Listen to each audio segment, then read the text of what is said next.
got some motherfucking design on right now. Bring it down, bring it down, make it clap. I got 3 old guys on the block. Assalamualaikum warahmatullahi wabarakatuh. Waalaikumsalam warahmatullahi wabarakatuh. Perkenalkan, nama saya Hasya Bibi Anjani dari Universitas Universitas KBSI Unindra, dan ada pun rekan-rekan saya yaitu Adinda Sifari Tegana, biasa dipanggil Dinda. Dinda, Revi Nasyarana, biasa dipanggil Kira, Khairatul Najwa, biasa dipanggil Najwa. Najwa. Oh, Najwa. Jadi tujuan kita untuk kesini itu yaitu untuk observasi hasil penggunaan instrumen tes di dalam BK di sekolah SMK Respati 1. Sebelumnya terima kasih kepada Bu Sakti yang sudah memberi izin untuk kami dari kelompok untuk observasi di sekolah ini. Ya, sebelumnya terima kasih kepada junior saya berarti ya. junior saya dulu juga saya di Unindra. Kebetulan saya gurunya Tasya. Cuman saya belum ngajar ya, masih PPL ya. Sebelumnya saya juga mohon maaf harus reschedule ya, karena saya kemarin ada tugas di yayasan untuk membuat program kerja dalam 1 tahun. Jadi hari itu saya mau full bikin program kerja. Jadi saya minta reschedule hari Kamis. Iya, jadi untuk instrumentasi tes. Nah, instrumentasi. Dan tahu instrumen apa? Apa itu? Administrasi BK ya? Iya. Ya, berarti administrasi BK-nya. Apa yang mau ditanya Tasya? Ini ada beberapa pertanyaan yang bakal kelompok ajukan. Mudah-mudahan itu berkenan untuk menjawab ya Bu ya. Ya. Nah, untuk pertanyaan pertama itu, bagaimana cara pengembangan instrumentasi tes di sekolah ini? Untuk pengembangan instrumentasi tes sendiri ini di sekolah saya, di sekolah yang saya pegang ya, berkembang. Jadi sebelum saya melakukan instrumen, saya berarti harus observasi dulu. Nah, jadi saya observasi untuk berkala. Misalkan di kelas 10 nih, kelas 10 saya melakukan observasi di awal, mulai dari misalkan instrumen non tes dulu dengan cara wawancara. Gini, misalkan contoh anak-anak gimana kabarnya, terus ya kan pada baru masuk nih, anak-anak kan pada baru masuk ya, dan saya tanya kenapa kok ambil jurusan ini. Nah, adalah beberapa yang nyeletuk, ini pilihan orang tua dan lain-lain. Nah, setelah saya observasi, saya pantau dengan kehadirannya. Memang pada saat kelas 10 ini dari kehadiran itu di awal lengkap, tapi pertengahan udah mulai menurun kan. Berarti lah itu harus saya melakukan instrumen tes. Kenapa sih anak ini jarang masuk? Ada apa? Kenapa permasalahannya? Baru saya mengembangkan instrumentasi tes melalui instrumentasi tes. Kenapa saya melakukan instrumentasi tes? Karena menurut saya kalau instrumentasi tes itu menurut saya lebih valid. Menurut saya, karena memang kan apa yang kita tanyakan kita tertuju nih sasarannya kan ya, sasaran yang apa yang kita sudah berikan pertanyaan ke mereka itu sasaran saya untuk mengembangkan kenapa nih anak kok makin kehadirannya menurun. Jadi itulah pengembangan untuk instrumentasi tes di sekolah kami. Saya selalu melakukan instrumen. Nah, untuk yang selanjutnya itu bagaimana cara memastikan nih bahwa instrumen yang ibu gunakan tuh udah cocok nih bagi peserta? Valid. Iya. Ya, jadi kan kalau dalam instrumentasi itu kan kita harus bikin kisi-kisi kan. Nah, kisi-kisi dulu. Nah, itu ada tata cara untuk memvalidkan instrumen yang akan kita bagikan. Nah, validnya di mana? Satu, saya harus bekerja sama dengan misalkan teman sebaya saya sesama BK. Saya selalu bekerja sama atau ya sharing and caring sama beberapa guru BK saya, teman saya, yang satu di 65, yang satu di daerah Jakarta Utara. Nah itu saya tanyakan, saya ini kira-kira valid atau tidak ya, untuk kan kita saling sharing kan, untuk misalkan pertanyaan-pertanyaan ini bener nggak, ini sesuai nggak dengan apa yang saya ingin instrumenkan. Jadi kevalidan itu dicek, divalidasi oleh teman sebaya, jadi teman sesama BK gitu, dari mulai bahasanya, dari mulai dengan ini tepat sasaran nggak untuk anak yang untuk kita validasikan. Nah, udah misalkan, oh ya udah oke, instrumen itu udah oke, berarti valid gitu. Jadi ngevalidasi instrumen itu bisa ke teman sebaya atau ke tim validasinya ada kalau di instrumen. Ada namanya tuh kalau nggak salah apa ya, saya lupa tuh. Jadi kalau saya ke teman sebaya sesama BK. Kita sharing and caring aja. Jadi kalau misalkan sekiranya ini ada satu pertanyaan yang tidak valid, itu tidak usah digunakan untuk menginstrumen anak tersebut. Gitu. Jadi pernah kejadian Bu? Atau pernah nggak valid? Iya, nggak valid. Tapi kan sebelum saya nggak valid, itu saya validasikan dulu ke teman saya. Jadi sharing dulu. Saya selalu memvalidkan instrumen saya ke dua teman saya itu, dan dari mereka juga sama, kalau mau mengirimkan, mau mengasih instrumen nih ke anak-anaknya, kita validin dulu. Nah sama ke teman sebaya, valid atau tidak nih, kadang kan ada pertanyaan-pertanyaan yang menurut nanti untuk anak-anak tuh nggak paham gitu, makanya kita validin dari mulai bahasanya, tata caranya dan lain-lain seperti itu. Nah, untuk yang selanjutnya, apa yang harus Ibu lakukan ketika instrumen tes menunjukkan hasil yang tidak konsisten?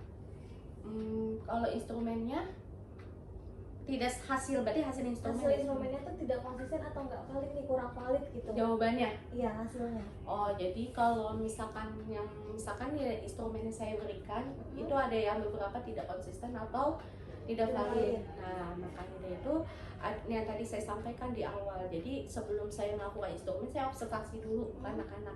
Emang ada beberapa anak yang temuan saya, makanya saya melakukan instrumen, namanya instrumen peminatan pada siswa yang saya ini. Karena ada 5% dari beberapa siswa, karena siswa kita udah mulai dikit ya, ada 27-an, itu ada yang mengambil jurusan itu tidak sesuai dengan apa yang diinginkan. Nah, jadi kan termasuk nih ya yang yang jawabannya tidak konsisten dengan instrumen yang saya berikan. Nah, itu salah satu siswa dari PPDB bersama. Nah, kalau PPDB bersama itu kan dia gratis ya, Tasya. Itu program pemerintah yang tidak bisa pindah jurusan, yang tidak bisa pindah sekolah. Sedangkan anak tersebut minta pindah jurusan ke TKJ, tapi dia mengambil TKR. Nah, saya tanya, kenapa kamu ambil TKR? Itu pilihan orang tua saya. Nah, dari hasil instrumen yang saya berikan itu, dia memang tidak menginginkan jurusan yang dia ambil. Karena kan ada beberapa pertanyaan, apakah Anda memilih jurusan ini sesuai dengan keinginan Anda? Jawabannya tidak.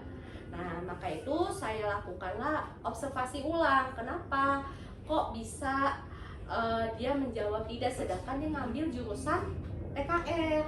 Nah, ternyata benar, dia minta pindah ke jurusan TKJ. Nah, PPDB bersama itu tidak bisa.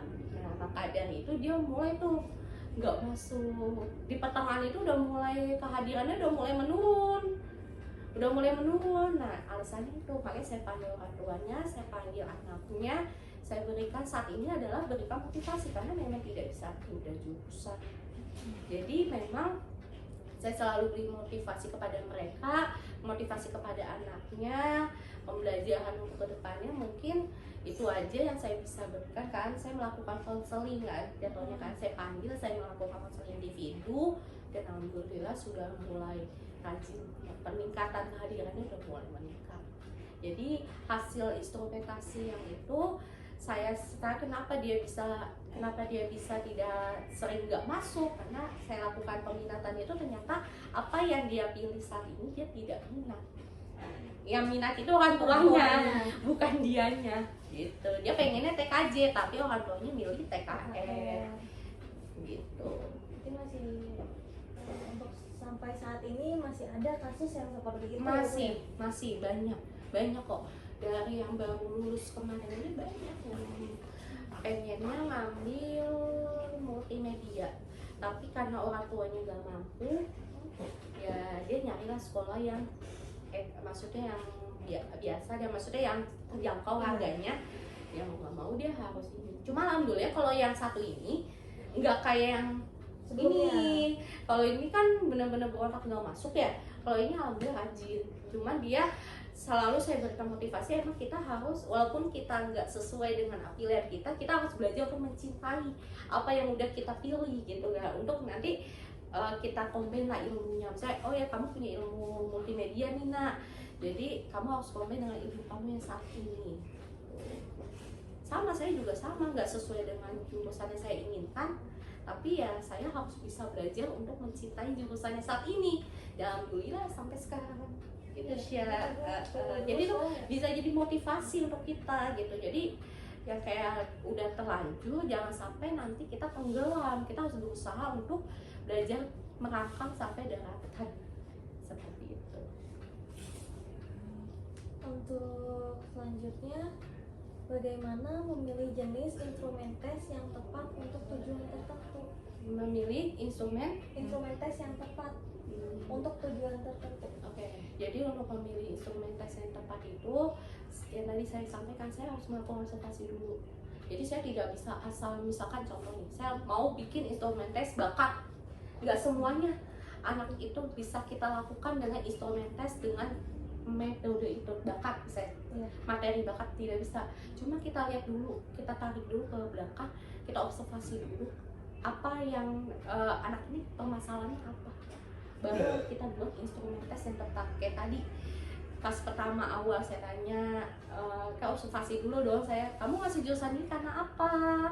Gitu kan, berarti kan saya harus melakukan instrumen tes dulu dong.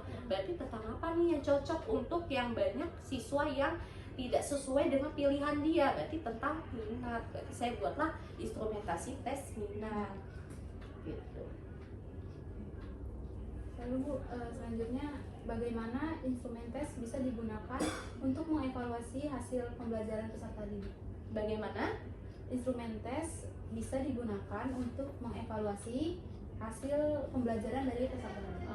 Untuk instrumen tes yang bagaimana penggunaannya? Instrumen tes bisa mengevaluasi ya, untuk mengevaluasi ya, oke.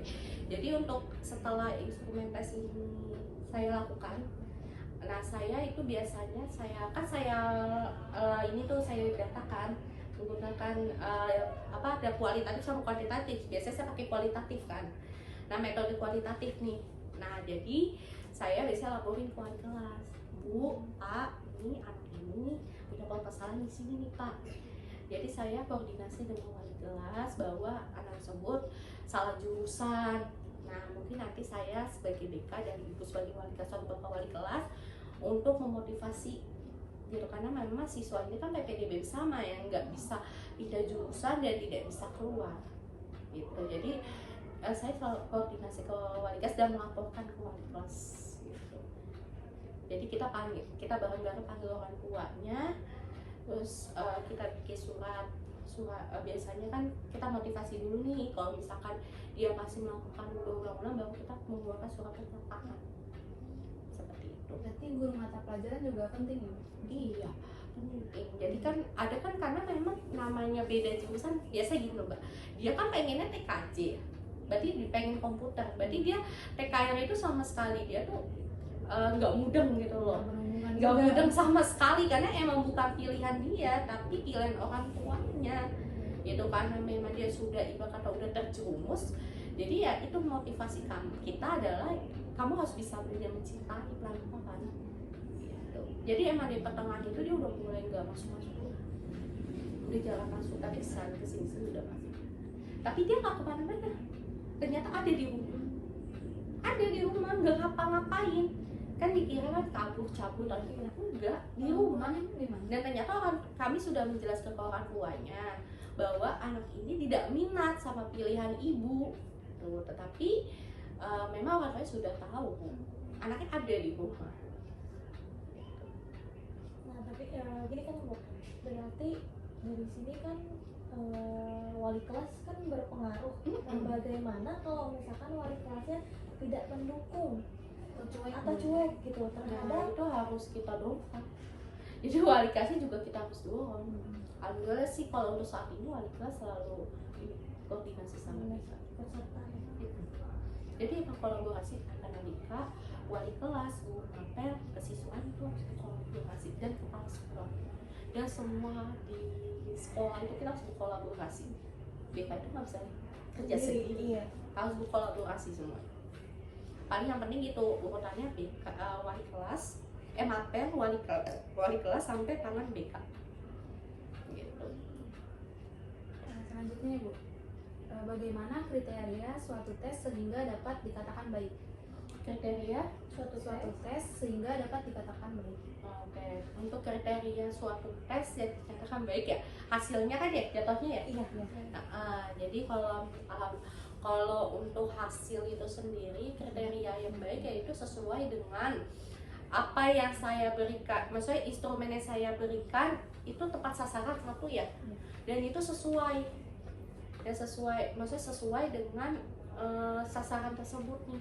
Misalkan tadi yang minat, berarti sesuai nih.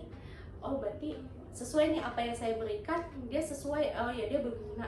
Misalnya contoh dia berguna atau tidak, di minatnya dia bagaimana. Nah untuk pengembangan dia seperti apa minatnya. Untuk yang saat ini dia kan ngambil karena SMK ya, jurusannya dia pilih.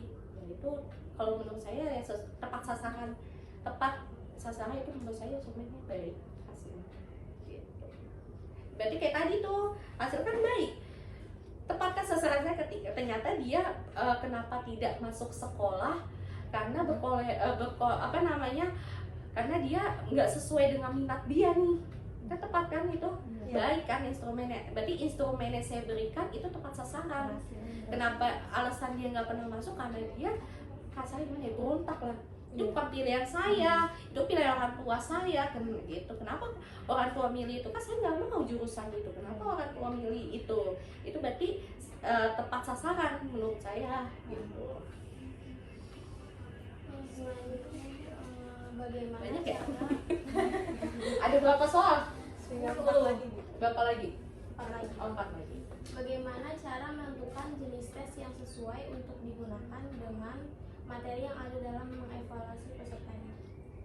Instrumen tesnya bagaimana? Jadi saya kalau di sini memang kalau menggunakan yang tepat itu adalah instrumen tes, bukan tes kan wawancara dan observasi ya. Iya. Dan menurut saya kalau untuk itu tidak tepat karena tidak sesuai, mungkin tidak akan sesuai dengan sasaran saya. Jadi memang anak-anak di sini lebih rata-rata bukan lebih sering berbicara, tapi lebih sering melalui tulisannya lebih jujur. Selanjutnya hal-hal apa saja yang harus diperhatikan dalam pengembangan instrumen? Mulai hal-halnya itu mulai dari tadi yang saya bilang sebelum kita melakukan instrumen berarti kita harus bikin kisi-kisi dulu. Nah terus yang kedua kita harus memvalidasi. Validasinya itu bisa dengan orang tim validasi yang lebih masukkan mungkin di tim psikologi. Nah ada juga, tapi bisa juga validasi dengan sesama teman sebaya yang satu jurusan BK. Nah bisa sama guru bahasa Indonesia karena mungkin ada beberapa bahasa yang misalnya contoh kamu anak mana, kan menurut dalam kamus bahasa Indonesia itu tidak itu kan, maksudnya tidak tepat kan. Mungkin nanti ada mungkin yang diperbaiki dari bahasa-bahasa yang akan bisa dipahami oleh siswa tersebut gitu. Selanjutnya penggunaan instrumen tes bagaimana yang dapat digunakan sebagai umpan balik untuk meningkatkan kinerja peserta didiknya. Penggunaan hasil instrumen tes bagaimana yang dapat digunakan sebagai umpan balik untuk meningkatkan kinerja peserta didiknya. Hasilnya Iya. penggunaan instrumen tes yang hasilnya ya, biasanya kan kalau instrumen tes sudah saya berikan biasanya saya ngitung ya, dengan kayak linker belajar nggak? Apa Bu? Linker Kayaknya belum. Oh belum ya, oke. Jadi saya pakai teori lingkar gitu. Jadi saya pakai metode kualitatif. Jadi saya menerjemahkan dari hasil itu, hasilnya bagaimana, nanti baru saya lakukan. Apa? Oh enggak? Karena mungkin belum belajar. Oh jadi gitu, agak paham. gimana gitu. Ya jadi gitu. Jadi ada penghitungan kualitatif sama kuantitatif. Kan ada kan kalau saya pakai instrumen tesnya itu yang terbuka ya, cuma jawab iya, Atau tidak. Nah, saya pakai itu. Nah, saya biasanya pakai yang lingkar dan saya biasanya juga pakai yang kualitatif dan menjelaskan. Nah, pakai metode itu. Kalau kuantitatif kan dihitung. Kalau saya nggak pakai kuantitatif, saya pakainya kualitatif. Jadi nanti belajar lingkar. Belum kelas semester berapa sih? 4 ya nanti. Belum. Yang selanjutnya, bagaimana hasil instrumen tes dapat membantu dalam mengembangkan program belajar yang lebih efektif? Instrumen tes dapat membantu. Mengembangkan program belajar yang efektif. Iya, karena instrumen tes itu bisa membantu untuk pengembangan. Karena kan kita bisa tahu anak itu. Kayak misalkan instrumen tes itu sebenarnya banyak mbak. Nah banyaknya dalam nanti kita kan kalau saya itu kan lihat dulu kan saya observasi dulu yang tepat itu apa kayak mulai dari gaya belajar dan lain. Sebenarnya saya udah bikin instrumen tes yang gaya belajar ya. Cuma belum saya hitung. Yang baru saya hitung adalah yang minat. Nanti yang minat mungkin hasilnya dari kasih ke Tasya aja ya. Nanti yang minta hasilnya kan ini. Ya jadi itu untuk mengetahui instrumen tes itu untuk mengetahui sebagaimana permasalahan nih bahasa ngomongnya permasalahan pada anak tersebut itu titik permasalahan pada anak tersebut. Jadi kita tahu loh, oh iya berarti dia bermasalah di bidang dia, kenapa sih anak ini nggak pernah masuk. Oh iya mungkin dari perilaku sosialnya sebagaimana. Itu ada beberapa tema yang biasanya saya sebenarnya minat perilaku sosial, tapi yang bagusnya itu adalah minat. Nah jadi buat mengembangkan belajar dia nanti ke depannya itu juga membantu wali kelas untuk misalkan mengevaluasi anak-anaknya nih, kenapa anak ini bisa tidak masuk sekolah, karena apa, bagaimana. Nah itu kebantu dari instrumen tes itu. Udah bisa dimengerti dengan jawaban-jawaban saya? Insya Allah bisa dimengerti. Cuman mungkin yang tadi aja karena kita belum belajar sampai Nanti kan kalau di instrumen itu nanti kan dihitung hasilnya kan. Jadi itu ada teori lingkar.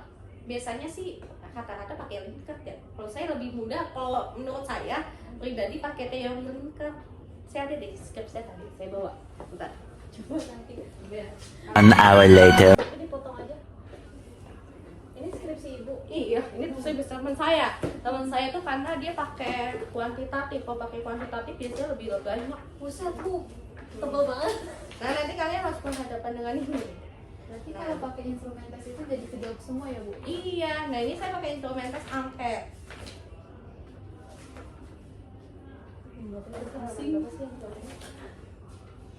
Saya pakai efektivitas layanan informasi. Ini yang ibu di sini. Enggak, saya di Asyafiyah. Di sini nggak bisa karena nggak ada backup yuk. Nggak boleh. Metodologi namanya. Duh, metodologi penelitian. Ntar kita semester 6 kayaknya semester Iya, biasanya sama Bunda Masada. Metodologi. Nggak apa-apa, dia emang kelihatannya jutek, cuma nggak ini. belum pernah ketemu ya? Belum ya? Kamu bisa beri Nah, ada sampel. Nah, nanti kan tadi yang sebelum instrumentasi kita kan observasi dulu kan. Nah, samplingnya siapa aja nih? Populasinya adalah orang, ini kan di kelas kayak 10 kan. Sampelnya nanti itu tadi ya siswa tersebut jadi sampling saya. Nah, instrumentasinya nih, ini adalah salah satu kisi-kisi angketnya, instrumennya. Ini indikatornya Tasya, nah semuanya ya. Jadi sebelum ini dilakukan kita sebenarnya saya bikinnya banyak. Kan di sini ada 5. Ini yang udah tervalidasi. Ini sudah tervalidasi sama tim validasi. Saya kemarin itu validasi sama teman saya sama dosen, sama guru pembimbing saya. Jadi ini udah yang tervalidasi. Nah, ini nih tekniknya, nih penghitungannya. Nah,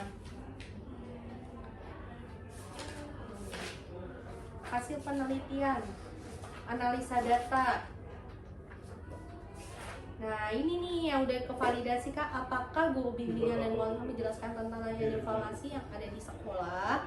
Nah ini, jadi ini yang sudah divalidasi oleh tim-tim validasinya. Jadi kan bisa dipahami atau tidak nih sama siswa tersebut. Kadang kan namanya anak kan nggak paham dengan apa yang udah kita ini. Jadi di sini Jadi asal-asalan, jadi takutnya nanti instrumentasinya yang kita berikan tidak tepat sasaran dan tidak sesuai dengan apa yang kita inginkan kan. Kalau tadi kan pas nih. Jadi oh ya hasilnya berarti benar, anak ini nggak sesuai dengan minat dia nih, kenapa nggak masuk-masuk. Nah jadi dia berontak. Nah saya pakai ini. Jadi kalau ada yang isi asal-asalan gitu kelihatan Bu? Ketahuan kan dari nanti habis itu kita wawancara satu-satu saya. Nah tapi saya ngambil yang sampling saya dulu yang menurut saya itu yang lebih biasa. Iya. Tuh, jadi kita nanti dihitung satu-satu sih nih. Nah semuanya, nah satu pertanyaan itu nanti dibikin frekuensinya, jawab berapa persentase gitu. Jadi nanti hasilnya nanti saya kirim ke kamu ya. Ya kan. Nih kalau teman saya lebih nih hasil observasi, karena saya tuh dua metode, jadi saya tuh kualitatif sama kuantitatif. Kalau teman saya lebih paham. Nah aku ini emang anak yang orang pintar ya, jadi perfeksionis banget bikin. Kita penting ganti. Wah ini jangan sampai hilang Bu. Nanti Iya, ada nanti yang bawa. Nanti ada yang bawa. Iya boleh. No, teman saya nih ngitungnya instrumen uji validasinya dia pakai menggunakan Statistik. tes, karena dia kuantitatif. Jadi uji validasinya dia pakai hitung valid atau tidak. Kalau saya kan kualitatif. Siapa yang? Saya kan kualitatif. Jadi kalau kualitatif itu cuma perlu untuk kayak apa sih? Deskripsi aja. Cuman memang kesulitan dari kualitatif itu sendiri, bahasanya harus kita benar-benar harus bisa kita pahami ke sasaran kita. Gitu. Maminya mau pulang. Ayo. Ini dipanggil mama tuh nak. So, dia kan ada pretestnya, ada pretest, ada post test. Jadi kita sebelum tes dia melakukan, sesudah tes dia melakukan. Jadi banyak yang harus dia lakuin. Jadi bener-bener ngevalidin. Jadi sebelum tes dia lakukan, nanti habis tes nih, nanti di post tesnya lagi dilakukan dengan pertanyaan yang sama persis, sesuai atau tidak, valid atau tidak. Ada dua macam seperti itu kalau instrumen tes. Biasa pakai kiosik aja. Nanti kasih tanya dulu sama pembimbingnya. Itu yang nentuin pasti pembimbingnya. Iya, enggak sih, maksudnya kamu nanti kelihatan kayak judul. Kalau biasanya kalau efektivitas itu efektif atau tidak penggunaan layanan yang kita berikan. Berarti kan harus tes dan non tes harus kualitatif sama kuantitatif. Bisa gabungan kualitatif sama kuantitatif atau kuantitatif doang. Biasanya kalau kuantitatif itu kayak misalkan kita ada tes nih, instrumen tes nih yang saya sebar nih tadi, saya harus melakukan lagi post tesnya. Jadi melakukan kembali tes keulang, sesuai nggak, maksudnya konsisten nggak jawaban sama yang pertanyaan pertama dengan pertanyaan yang kedua. Baik, terima kasih kepada Bu Septi dan juga rekan-rekan semua untuk jawabannya. Alhamdulillah sudah terjawab semua. Mudah-mudahan apa yang bisa kita sampaikan, apa yang kita dengarkan bisa bermanfaat bagi kita semua dan juga terutama bagi saya sendiri. Akhir kata, mohon maaf bila selama proses wawancara ada salah kata dari Tasya ataupun dari rekan-rekan Tasya semua, mohon maaf sebesar-besarnya dan terima kasih kepada Bu Septi yang sudah meluangkan waktunya. Dengan Kaki Palidaya, wassalamualaikum warahmatullahi wabarakatuh. Waalaikumsalam warahmatullahi wabarakatuh. Dan semuanya juga makasih ya udah silaturahmi. Nah semoga nanti kedepannya insya Allah nanti apa yang saya berikan juga bisa buat belajar buat adik-adik juga nih ya. Saya juga nanti belajar dari kalian, mungkin ada setiap zaman kan pasti akan berkembang kan. Siapa tahu nanti saya oh udah jadul nih materi ini, berarti nanti ada yang lebih ini lagi gitu kan. Kita sama-sama belajar semuanya. Karena sebelum saya seperti ini saya juga kayak adik-adik semua. Saya harus observasi sana sini, saya harus PPL, cari-cari ilmu. Jadi pesan saya di sini adalah tetap semangat kuliahnya. Jadi sesuai jurusan semua, sesuai minatnya kan? Iya. Sesuai? Iya. Alhamdulillah kalau sesuai, alhamdulillah. Jadi bisa mengikuti jalannya. Jadi tetap semangat kuliahnya ya. Memang kalau udah semester ini semester berapa? 4, 5, 6, 7 itu banyak godaan. Tapi tetap harus dilawan godaan itu karena bagaimanapun kalau kita misalkan memang kalau udah semester 7 itu udah males-malesan, udah kebungnya males-males. Karena saya juga ngalamin semester 7 pikirannya udah gue udah lelah banget deh gua kuliah gitu kan, udah capek banget deh gue mending kawin aja mau nikah aja gitu, pikirannya udah pasti kayak gitu. Nah pasti ada kayak gitu, saya juga dulu kayak gitu, tapi alhamdulillahnya karena support dan lain-lain iman saya kuat, jadi ya selesaikan skripsi saya.